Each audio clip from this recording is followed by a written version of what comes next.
Arctic दुनिया के सबसे दूर किनारे पर एक ऐसी ज़मीन मौजूद है जो इतनी अलग थलग और रहस्यमयी है कि मानो वह इस ग्रह के बाकी हिस्सों से कटी हुई हो। ये है चुकोटका, रूस के बेहद उत्तर पूर्व में स्थित एक विरल आबादी वाला इलाका जो बर्फीले बेरिंग जलडमरू मध्य के पार अलास्का से अलग होता है। इसके उत्तर में ईस्ट साइबेरियन सागर और चुकची सागर है, जबकि पूर्व में विशाल बेरिंग सागर फैला हुआ है। ये जमी हुई धरती दुनिया के सबसे अलग थलग बसे हुए इलाकों में से एक मानी जाती है। लेकिन चुकोटका को सच में खास बनाता है सिर्फ इसकी भौगोलिक परिस्थिति नहीं, बल्कि यहाँ के लोग, उनकी परंपराएं और उनकी जीवन शैली से जुड़ी अनोखी कहानियाँ। एक क्षेत्र के कुछ सबसे दूर बसे समुदायों में मेहमान नवाजी सिर्फ एक सामान्य शिष्टाचार नहीं, बल्कि एक पवित्र जिम्मेदारी मानी जाती है। पुरानी कहानियों और कुछ विवादित विवरणों में ऐसी रीति रिवाजों का जिक्र मिलता है जहां मेहमानों के साथ बेहद उदारता से व्यवहार किया जाता है, कभी कभी ऐसे तरीकों से जिन्हें बाहरी लोग समझना मुश्किल पाते हैं। इन परंपराओं को अक्सर चढ़ा बढ़ाकर या गलत तरीके से पेश किया गया है, लेकिन इनके पीछे एक गहरी सोच छिपी होती है। ये विश्वास कि कुछ साझा करना, यहाँ तक कि अपना घर और निजी जगह भी, अजनबियों के बीच मौजूद मजबूत रिश्ते बनाता है और दोनों पक्षों के लिए समृद्धि लाता है। आज के नज़रिए से भले ही इन बातों पर सवाल उठते हो, लेकिन ये एक अहम सच्चाई को सामने लाती है। इतनी कठोर परिस्थितियों में जीवन जीने के लिए भरोसा सबसे ज़रूरी था। ऐसी जगह पर जहाँ एक छोटी सी गलती भी जानलेवा हो सकती है, मजबूत मानवीय संबंध बनाना कोई विकल्प नहीं बल्कि ज़रूरत थी। इन अनोखी परंपराओं से आगे बढ़े तो चुकोटका के लोगों की खूबसूरती का नज़रिया भी उतना ही खास है। यहाँ सुंदरता का मतलब महंगे कपड़े या फैशन ट्रेंड्स नहीं, बल्कि सहनशीलता, पहचान और परंपरा है। इस क्षेत्र की महिलाएं अपनी अलग ही प्रभावशाली मौजूदगी के लिए जानी जाती हैं। ठंडी हवाओं से तराशे हुए चेहरे, आँखों में फैली हुई टुंड्रा की गहराई और भावों में पीढ़ियों का अनुभव झलकता है। उनके कपड़े, पारंपरिक कपड़े, उतने ही खास होते हैं। जानवरों की खाल से बने और बारीक मोतियों की कारीगरी से सजे ये वस्त्र केवल पहनने के लिए नहीं होते, बल्कि एक कहानी कहते हैं। इनके पैटर्न परिवार की विरासत, सामाजिक स्थिति और सांस्कृतिक मान्यताओं को दर्शाते हैं। ये सिर्फ कपड़े नहीं, बल्कि इतिहास के जीवित टुकड़े हैं जिन्हें पीढ़ी दर पीढ़ी संभाल कर आगे बढ़ाया जाता है। एक क्षेत्र में अभिव्यक्ति का एक और मजबूत माध्यम है टैटू की परंपरा। चुकची और यूपी जैसे समुदायों में टैटू सिर्फ सजावट नहीं होते, ये गहरे आध्यात्मिक प्रतीक माने जाते हैं जो सुरक्षा, शक्ति और पहचान का प्रतिनिधित्व करते हैं। हर टैटू का अपना एक खास अर्थ होता है। कुछ टैटू जीवन के महत्वपूर्ण पड़ाव को दर्शाते हैं, जैसे वयस्कता तक पहुंचना या शिकार में सफलता हासिल करना। वही कुछ टैटू ऐसे माने जाते हैं जो पहनने वाले को अदृश्य शक्तियों से बचाते हैं या उसे सौभाग्य प्रदान करते हैं।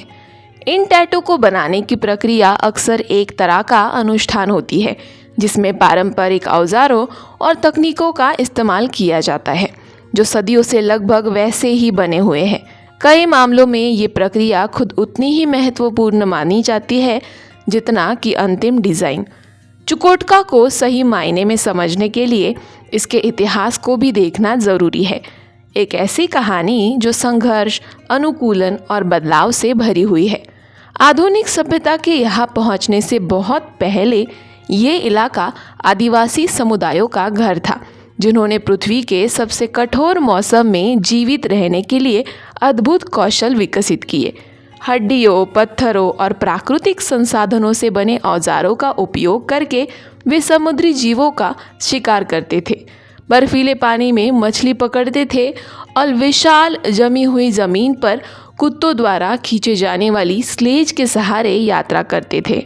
उनके पास पर्यावरण की असाधारण समझ थी। वे मौसम के बदलाव का अनुमान लगा सकते थे, बर्फीले तूफानों में रास्ता खोज सकते थे और उन जगहों से भी संसाधन ढूंढ लेते थे जो बाहरी लोगों को पूरी तरह बंजर लगती थी। चुकोटका रूस के बिल्कुल ठंडे और दूर दराज इलाके में रहने वाले कुछ आदिवासी समूहों के बारे में पुराने लेखों में एक अजीब सा शब्द अक्सर सुनने को मिलता है, वाइफ स्वैपिंग या पार्टनर एक्सचेंज।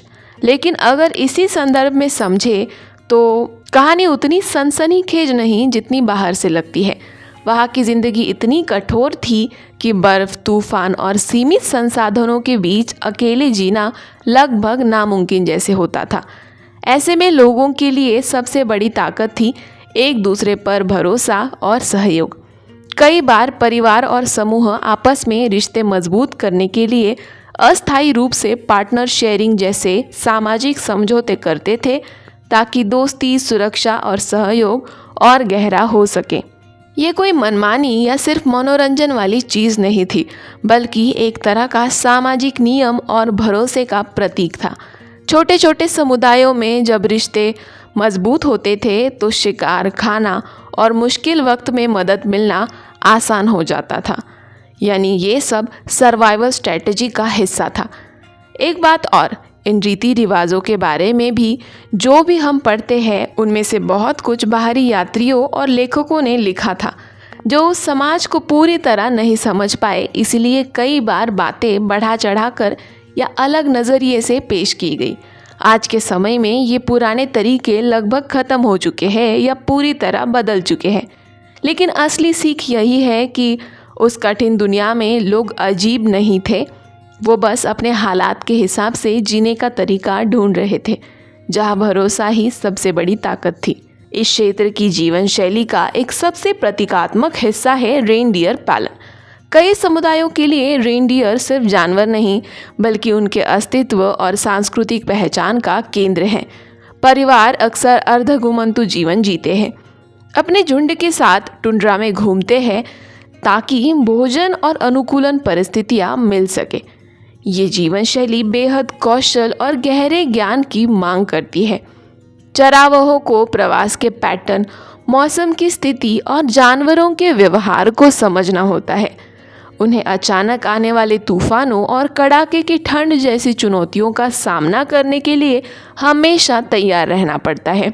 रेनडियर जीवन के लिए आवश्यक हर चीज़ प्रदान करता है, भोजन के लिए मांस, कपड़ों के लिए खाल और बर्फीले इलाकों में यात्रा के लिए सहारा। इंसानों और इन जानवरों के बीच का रिश्ता गहरा और आपसी निर्भरता पर सम्मान पर आधारित है। और फिर आती है ठंड, चुकोटका की एक ऐसी पहचान जो यहाँ के जीवन के हर पहलू को प्रभावित करती है। तापमान कभी कभी -50 डिग्री सेल्सियस तक गिर जाता है, जो अधिकांश लोगों के लिए लगभग अकल्पनीय है। ऐसे माहौल में साधारण काम भी मुश्किल हो जाता है। इमारतों को जमी हुई ज़मीन, जिसे परमाफ्रॉस्ट कहा जाता है, के हिसाब से विशेष तरीके से बनाना पड़ता है। वाहनों को चलाए रखने के लिए लगातार देखभाल की ज़रूरत होती है और ठंडी हवा में सांस लेना भी एक चुनौती जैसा महसूस होता है। फिर भी चुकोटका के लोगों ने इन परिस्थितियों के साथ खुद को हैरान कर देने वाली मजबूती के साथ ढाल लिया है। उन्होंने गर्म रहने के तरीके विकसित किए हैं, भोजन को सुरक्षित रखने के उपाय खोजे हैं और इस कठिन भूभाग में सुरक्षित तरीके से चलने की रणनीतियाँ बनाई हैं। इतनी कठिन परिस्थितियों में न सिर्फ जीवित रहना बल्कि फलना फूलना मानव अनुकूलन क्षमता का एक शानदार उदाहरण है। लेकिन केवल जीवित रहने से भी परे इस क्षेत्र के जीवन में एक और गहराई छिपी हुई है, एक ऐसी परत जो प्रकृति और इंसान के बीच के अनोखे रिश्ते को दर्शाती है। यहाँ के लोगों के लिए प्रकृति सिर्फ एक संसाधन नहीं बल्कि एक जीवित शक्ति है जिसका सम्मान करना और उसके साथ संतुलन में रहना बेहद ज़रूरी है। पहाड़, नदियाँ, समुद्र और यहाँ तक कि जानवर भी उनके विश्वासों और कहानियों का हिस्सा है। कई पारंपरिक मान्यताओं में ये माना जाता है कि हर चीज़ में एक आत्मा होती है, चाहे वो एक रेनडियर हो, एक पक्षी हो या फिर बर्फ से ढकी ज़मीन ही क्यों ना हो। इसी वजह से शिकार और जीवन के दूसरे कार्यों के केवल ज़रूरत के अनुसार ही किया जाता है। लालच या अति से बचते हुए। ये संतुलन ही उनकी संस्कृति की सबसे बड़ी ताकत है। साल के अलग अलग समय में यहाँ के लोग त्योहार और अनुष्ठान भी मनाते हैं जो उनकी परंपराओं और सामुदायिक जीवन को मजबूत बनाते हैं। इन मौक़ों पर नृत्य, संगीत और पारंपरिक परिधान देखने को मिलते हैं जिनमें हर एक तत्व का अपना खास महत्व होता है। ये आयोजन सिर्फ उत्सव नहीं होते बल्कि अपनी पहचान और इतिहास को जीवित रखने का एक तरीका भी है। आज के आधुनिक दौर में जहाँ दुनिया तेज़ी से बदल रही है, चुकोटका भी इससे अछूता नहीं है। नई तकनीक, शिक्षा और बाहरी प्रभाव यहाँ तक पहुँच चुके हैं। युवा पीढ़ी अब पारंपरिक जीवन और आधुनिक दुनिया के बीच संतुलन बनाने की कोशिश कर रही है। फिर भी तमाम बदलावों के बावजूद इस क्षेत्र की आत्मा अब भी उसकी परंपराओं, उसकी कहानियों और उसके लोगों में बसी हुई है। चुकोटका हमें ये सिखाता है कि जीवन केवल सुविधा और आराम का नाम नहीं है। यह हमें दिखाता है कि कठिन परिस्थितियों में भी इंसान कैसे अपनी पहचान बनाए रख सकता है, रिश्तों को मजबूत कर सकता है और प्रकृति के साथ तालमेल बिठाकर जी सकता है। दुनिया के इस दूरस्थ कोने की कहानी सिर्फ एक जगह की कहानी नहीं है। ये मानव साहस, अनुकूलन और अस्तित्व की एक जीवित मिसाल है। इस क्षेत्र की भाषा इसकी अनोखी पहचान में एक और परत जोड़ती है। चुकोटका में कई भाषाएं एक साथ मौजूद है और हर भाषा अपने साथ इतिहास का एक हिस्सा लेकर चलती है। यहाँ के स्थानीय समुदायों द्वारा बोली जाने वाली आदिवासी भाषाएं बेहद समृद्ध और जटिल है, जिन्हें यहाँ के प्राकृतिक वातावरण ने आकार दिया है। इन भाषाओं में बर्फ़ के अलग अलग प्रकार, मौसम की स्थितियों और रिश्तों को व्यक्त करने के लिए ऐसे शब्द मौजूद हैं जिन्हें दूसरे भाषाओं में आसानी से समझना मुश्किल होता है। इसके साथ ही रूसी भाषा भी यहाँ व्यापक रूप से इस्तेमाल होती है, जो इस क्षेत्र को बाहरी दुनिया से जोड़ती है। ये भाषाई मिश्रण परंपरा और बदलाव दोनों को दर्शाता है। ये दिखाता है कि अतीत और वर्तमान किस तरह साथ साथ मौजूद है। यहाँ की संस्कृति प्रकृति से गहराई से जुड़ी हुई है। ये रोज़मर्रा की ज़िंदगी से अलग कोई चीज़ नहीं बल्कि हर चीज़ का हिस्सा है।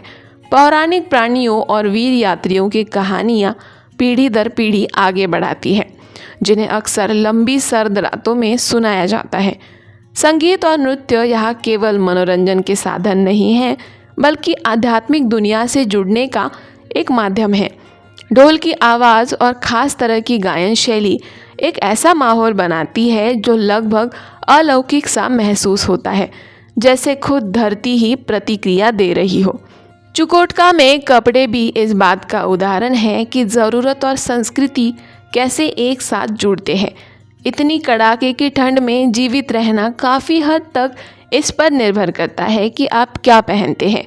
पारंपरिक वस्त्र जानवरों की खाल से बनाए जाते हैं और उन्हें इस तरह डिज़ाइन किया जाता है कि वे अत्यधिक ठंड से बचा सके। लेकिन ये केवल व्यवहारिक नहीं होते बल्कि गहरे प्रतीकात्मक भी होते हैं। इनके पैटर्न और सजावट परिवार, सामाजिक स्थिति और सांस्कृतिक पहचान को दर्शाते हैं। पुरुष अक्सर भारी फर वाले कपड़े पहनते हैं जो कठिन परिस्थितियों का सामना करने के लिए बनाए जाते हैं, जबकि महिलाएं सुंदर कढ़ाई और मोतियों से सजे वस्त्र पहनती है जो कौशल और परंपरा दोनों को दर्शाते हैं। इन कपड़ों का हर हिस्सा एक उद्देश्य पूरा करता है। जूतों को इस तरह बनाया जाता है कि वे गहरे बर्फ में भी पैरों को गर्म रखें। दस्ताने सुरक्षा और लचीलापन दोनों देते हैं और सिर ढकने वाले वस्त्र ठंडी हवाओं से बचाते हैं। इस तरह कपड़े सिर्फ सुरक्षा नहीं बल्कि पहचान का भी प्रतीक बन जाते हैं। बाहरी लोगों के लिए चुकोटका की यात्रा आसान नहीं है। ये दुनिया के सबसे दूरस्थ क्षेत्रों में से एक है जो बेरिंग जलडमरू मध्य के पास स्थित है और अलास्का से बहुत कम दूरी पर है। इतनी नज़दीकी के बावजूद ये पूरी तरह अलग दुनिया जैसा महसूस होता है। ये क्षेत्र विशाल प्राकृतिक दृश्यों से घिरा हुआ है। पहाड़, टुंड्रा, नदियाँ और झीलें जो खुले आसमान के नीचे अनंत तक फैली हुई है। यहाँ की सर्दियाँ लगभग 10 महीनों तक चल सकती है, जिसके बाद सिर्फ एक छोटा सा गर्मियों का समय आता है जब ये जमी हुई ज़मीन थोड़ी जीवित हो उठती है। इस दौरान छोटे पौधे, जामुन और काई उगने लगते हैं, जो इस बर्फीले इलाके में रंग भर देते हैं। ये छोटा सा मौसम बेहद महत्वपूर्ण होता है, क्योंकि यही इंसानों और जानवरों दोनों के लिए ज़रूरी संसाधन उपलब्ध कराता है। चुकोटका को वास्तव में दिलचस्प बनाता है इसका विरोधाभास। ये एक ऐसी जगह है जहाँ अत्यधिक ठंड के बीच छिपी हुई गर्मजोशी भी है, जहाँ अलगाव के साथ मजबूत सामुदायिक रिश्ते भी हैं और जहाँ प्राचीन परंपराएं आधुनिक प्रभाव के साथ मौजूद है। बाहरी लोगों को यहाँ की कई चीज़ें अजीब या अविश्वसनीय लग सकती है, लेकिन इस माहौल में हर चीज़ का एक उद्देश्य होता है। चुकोटका के लोगों ने सिर्फ जीवित रहना नहीं सीखा, बल्कि उन्होंने चुनौतियों को परंपराओं में बदल दिया है। उनके त्योहार, भाषाएं, कपड़े और रोज़मर्रा की आदतें इस बात का प्रमाण है कि वे अपनी भूमि को कितनी गहराई से समझते हैं। जो चीज़ें बाहर से अजीब लगती है वे अक्सर सदियों के अनुभव और अनुकूलन का परिणाम होती है। अंत में चुकोटका सिर्फ एक दूरस्थ आर्टिक क्षेत्र नहीं है, ये एक ऐसी दुनिया है जो चरम परिस्थितियों से आकार लेती है। एक ऐसी जगह जहाँ जीवन हर मुश्किल के बावजूद चलता रहता है, जहाँ संस्कृति अलगाव के बावजूद मजबूत बनी रहती है और जहाँ हर पहलू पर प्रकृति की शक्तियों का गहरा प्रभाव होता है।